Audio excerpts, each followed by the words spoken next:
പിതാവിന്റെയും പുത്രന്റെയും പരിശുദ്ധാത്മാവിന്റെയും നാമത്തിൽ ആമേൻ. പ്രിയപ്പെട്ടവരെ, ഇന്ന് മാർച്ച് 9 തിങ്കളാഴ്ച. അമ്മേ പരിശുദ്ധ അമ്മേ, അമ്മേ പരിശുദ്ധ ദൈവമാതാവേ, കൃപാസനത്തിലൂടെ ഞങ്ങൾക്കും ഞങ്ങളുടെ ദേശത്തിനും അമ്മ മധ്യസ്ഥം തേടി തന്ന എല്ലാ അനുഗ്രഹങ്ങൾക്കും കൃപകൾക്കും ഞങ്ങളിപ്പോൾ ഹൃദയം നിറഞ്ഞ നന്ദി പറയുന്നു. അമ്മേ പരിശുദ്ധമ്മേ, ദൈവമാതാവേ, 2004 ഡിസംബർ 7 ഉച്ചകഴിഞ്ഞ് 2:30 കൃപാസനത്തിൽ സംഭവിച്ച അമ്മയുടെ പ്രത്യക്ഷപ്പെടലിനെക്കുറിച്ച് തിരുസഭയ്ക്ക് സമർപ്പിച്ചിരിക്കുന്ന പഠനരേഖകളുടെ മേൽ സഭാത്മകമായ പഠനം ആരംഭിക്കുവാൻ ഞങ്ങൾ പ്രാർത്ഥിക്കുന്നു.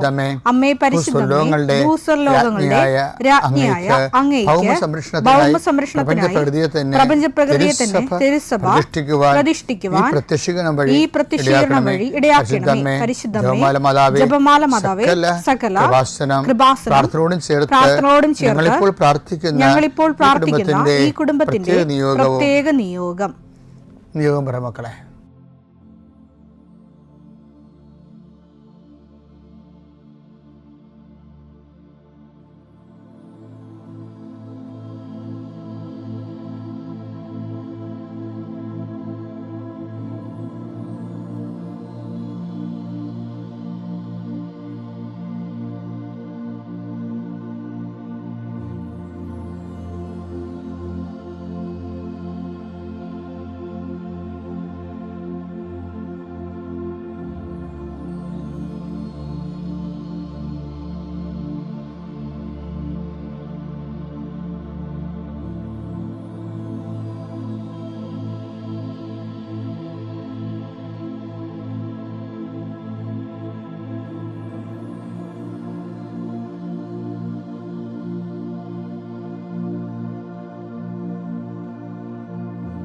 അമ്മയുടെ പ്രത്യക്ഷീകരണത്തിന്റെ ഈ അനുഗ്രഹവേളയിൽ ഞങ്ങൾക്ക് സാധിച്ചു തരുവാൻ കനിയണമേ.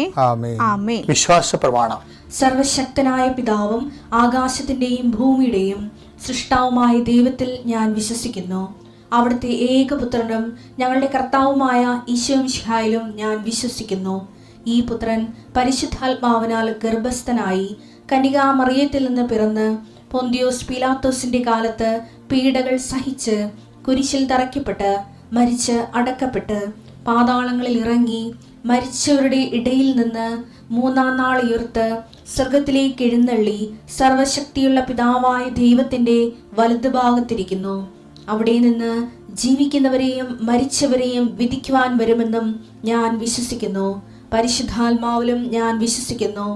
വിശുദ്ധ കത്തോലിക്കാ സഭയിലും പുണ്യവാന്മാരുടെ ഐക്യത്തിലും പാപങ്ങളുടെ മോചനത്തിലും ശരീരത്തിന്റെ ഉയർപ്പിലും നിത്യമായ ജീവിതത്തിലും ഞാൻ വിശ്വസിക്കുന്നു. ആമേൻ.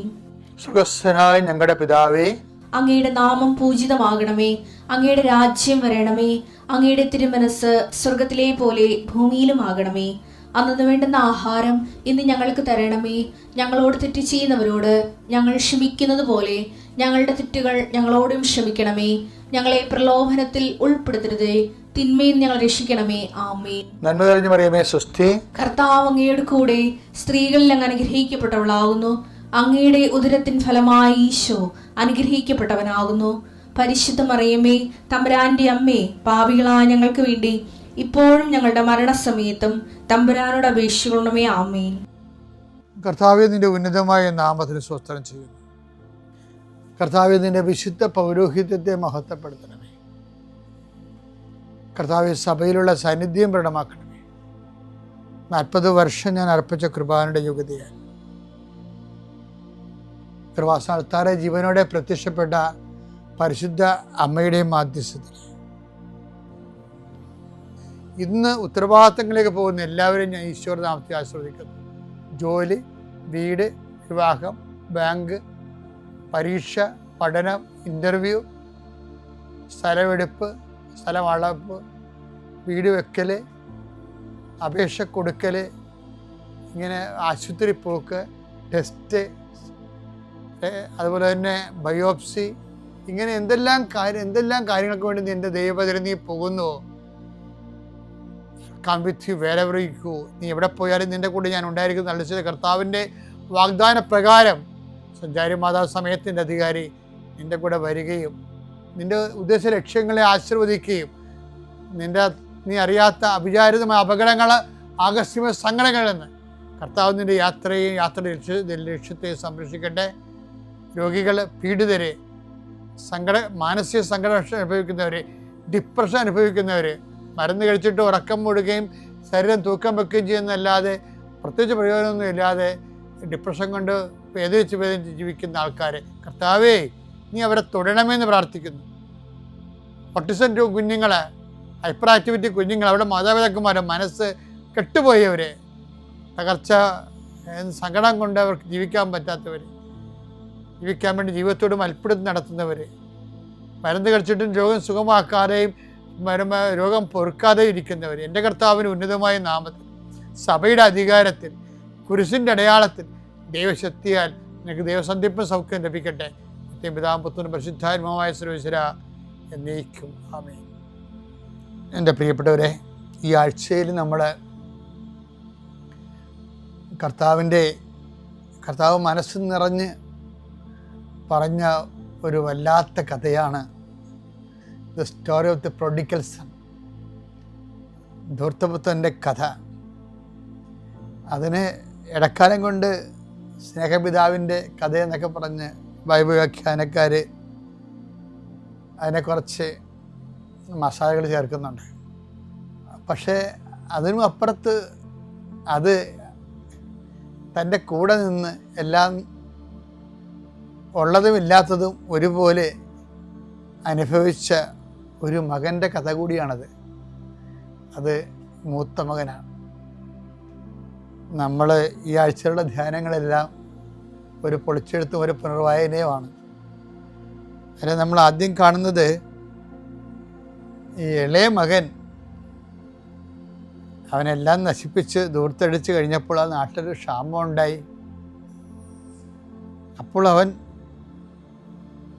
ചിന്തിച്ചു, എൻ്റെ പിതാവിൻ്റെ ദാസന്മാർ എത്രയോ സുഭിക്ഷമായ ഭക്ഷണം കഴിക്കുന്നു, ഞാനോ ഇവിടെ വിശന്ന് മരിക്കുന്നു.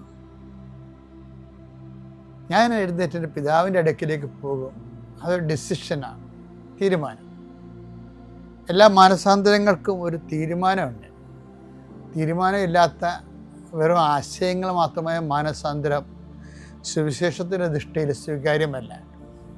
ഒരു ഡിസിഷൻ, സക്കേവസും ഒരു ഡിസിഷൻ എടുത്തതാണ്. ഞാൻ എൻ്റെ ആടെങ്കിലും വക വഞ്ചിച്ചെടുത്തിട്ടുണ്ടെങ്കിൽ 4 ഇരട്ടിയായിട്ട് തിരിച്ചു കൊടുക്കുന്നത് എല്ലാം തീരുമാനമാണ്. എപ്പോഴും ഒരു മാനസാന്തര അനുഭവത്തിൻ്റെ തീരുമാനം ഉണ്ടാകണം. അതുപോലെ ഇദ്ദേഹം ഒരു തീരുമാനം എടുത്തതിൽ ഒരു ധൂർത്തപുത്രൻ്റെ തിരിച്ചുവരവിൻ്റെ ഒരു തീരുമാനം എന്താണെന്നറിയാമോ? ഒരു തീരുമാനം, ഇയാൾ വേശ്യകളുടെ കൂടെ സ്വത്ത് ധൂർത്തടിച്ചെന്ന് പറയുന്നത് ആരോപണം മാത്രമാണ്. നമുക്കറിയത്തില്ല, ചേട്ടായി പറയുന്നൊരു ആരോപണമാണ്. ചിലപ്പോൾ ശരിയാകും, ചിലപ്പോൾ തെറ്റാകാം. പക്ഷെ കാശ് പോയെന്നുള്ള കാര്യം സത്യമാണ്. ഗതികെട്ട് നശിഞ്ഞ് നാറാണക്കല്ലും പറിച്ച് തിരിച്ചു വന്നു എന്നുള്ള കാര്യവും സത്യമാണ്. പക്ഷെ എന്നാലും അദ്ദേഹം പറയുന്നൊരു വാക്കുണ്ട്, ഞാനത് റീഫണ്ട് ചെയ്യാമെന്ന് പറയുന്നുണ്ട്. അപ്പൻ്റെ വീട്ടിലത് നിർത്തിയാൽ മതി, ഞാനത് റീഫണ്ട് ചെയ്തോളാം, ഞാൻ നഷ്ടപ്പെടുത്തിയത് എന്നെ ആവുന്നവരെ, മരണം വരെ ജോലി എടുത്താലും ശരി, അപ്പന് നഷ്ടപ്പെട്ടത് ഞാൻ തിരിച്ചു തന്നോളാം എന്ന് പറയും. അതൊരു വല്ലാത്ത വാക്കാണ് ശരിക്കും. ലൂക്കാ 15:18, ഞാൻ എഴുന്നേറ്റ് എൻ്റെ പിതാവിൻ്റെ അടുത്തേക്ക് പോകും. ഞാൻ എഴുന്നേറ്റ് എൻ്റെ പിതാവിൻ്റെ അടുക്കിലേക്ക് ഞാൻ അവനോട് പറയും. പിതാവേ, സ്വർഗത്തിനെതിരായും നിന്റെ മുമ്പിലും ഞാൻ പാപം ചെയ്തു. നിന്റെ പുത്രൻ എന്ന് വിളിക്കപ്പെടാൻ ഞാൻ ഇനി യോഗ്യനല്ല. നിന്റെ ദാസരിൽ ഒരുവനായി എന്നെ സ്വീകരിക്കണമേ. ഇപ്പൊ അത് അവൻ്റെ ഒരു സോളിലോക്കിയാണ്. അവൻ്റെ മനസാക്ഷി അവനെ ധ്യാനിപ്പിക്കുക. ധ്യാനഗുരുവില്ല, ധ്യാനകേന്ദ്രമില്ല, നല്ല നാട്ടുകാരില്ല പറഞ്ഞു കൊടുക്കാൻ. ഇതൊന്നും ഇല്ലെങ്കിലും ഒരു മനുഷ്യന് മനസാക്ഷി തന്നെയാണ് അവൻ്റെ ധ്യാനഗുരു. കാര്യം നമ്മുടെ തെറ്റും ശരിയൊക്കെ നമ്മുടെ മനസാക്ഷിക്ക് അറിയാം. പക്ഷേ ചില ആൾക്കാർ ദുരഭിമാനം കൊണ്ട്, ഞാനീ ധൂർത്തപുത്രനെ തിരിച്ചു വരെ എനിക്ക് ഏറ്റവും ഇഷ്ടപ്പെട്ടത് ഇവന് ദുരഭിമാനം ഇല്ലെന്നുള്ളതാണ്. അത് നമുക്ക് അടുത്ത ദിവസം കാണാനെക്കുറിച്ച്. ഇപ്പോൾ നമ്മൾ ചിന്തിച്ചുകൊണ്ടിരിക്കുന്നത് ഈ ധൂർത്തപുത്രൻ്റെ മനസ്സിൽ അവനൊരു തീരുമാനം എടുക്കുമ്പോൾ ആ തീരുമാനത്തിൻ്റെ ഒരു വിഷയം എന്താണെന്നറിയാവോ? അങ്ങയുടെ ദാസരിൽ ഒരുവനായി എന്നെ സ്വീകരിക്കണമേ എന്നതിൻ്റെ അർത്ഥം എന്താണ്? ഞാനിത് റീഫണ്ട് ചെയ്തോളാം. എല്ലാം ചെയ്യാൻ പറ്റുമെന്ന് അറിയത്തില്ല, ഭീമമായ തുകയാണ്. എന്നാൽ ആ മനുഷ്യന് ഒരു ആഗ്രഹമുണ്ട്. എന്താണ്? പരിഹാരം ചെയ്യണമെന്ന്. നോൻപുകാലം പരിഹാരത്തിൻ്റെ കാലമാണ്. നമ്മൾ ഇപ്പോഴ് ആണ്ടുകുംഭാസം നടത്തുമ്പോൾ പോലും ആ പരിഹാരം ഒരു കാലികമായ തിന്മയിൽ നിന്നുള്ളൊരു പരിഹാരത്തിനാണ് നമ്മൾ പ്രായശ്ചിത്തമായിട്ട് ചെയ്യുന്നത്. പക്ഷെ പ്രായശ്ചിത്തം നമ്മൾ ചൊല്ലുകയാണ് ചെയ്യണത്.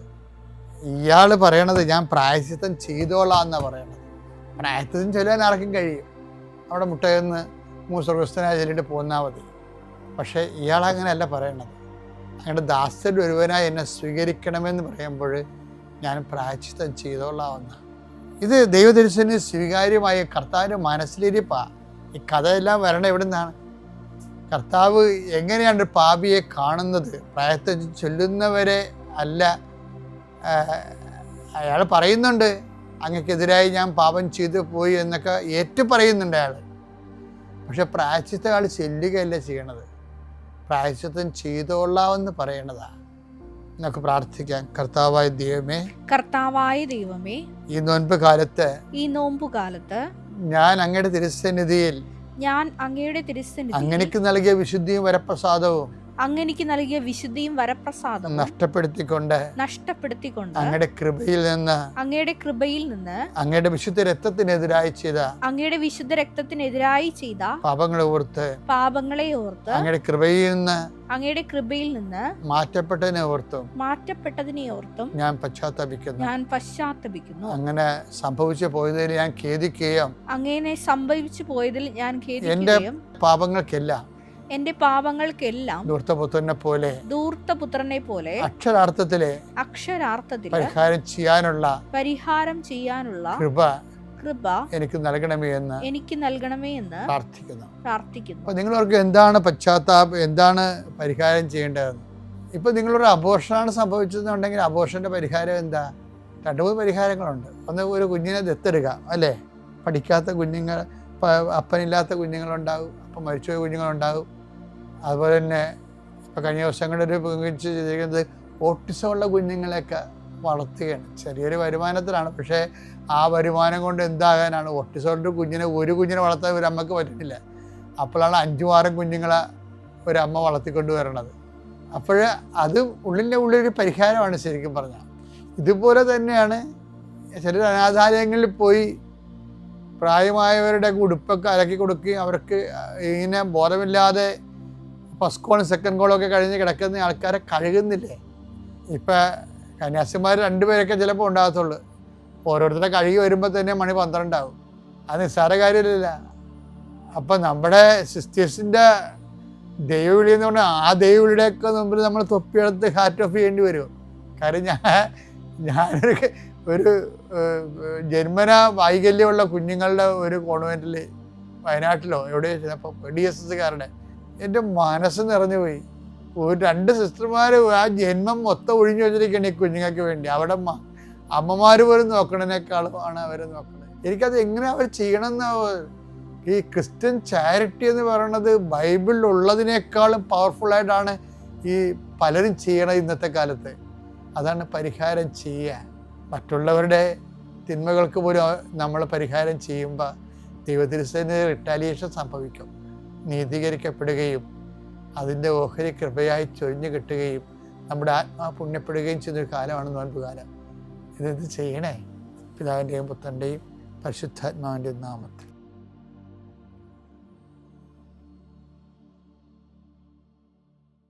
അത്യപൂർവ ദൈവാനുഭവങ്ങൾ ഇനി നിങ്ങൾക്കും സ്വന്തം. ഈ യൂട്യൂബ് ചാനൽ ഇതുവരെ സബ്സ്ക്രൈബ് ചെയ്തിട്ടില്ലെങ്കിൽ ഇപ്പോൾ തന്നെ സബ്സ്ക്രൈബ് ചെയ്യുക. ഈ വീഡിയോ ഇപ്പോൾ തന്നെ നിങ്ങളുടെ സുഹൃത്തുക്കൾക്ക് ഷെയർ ചെയ്തുകൊണ്ട് കർത്താവിൻ്റെ പ്രേക്ഷിതരാകുക.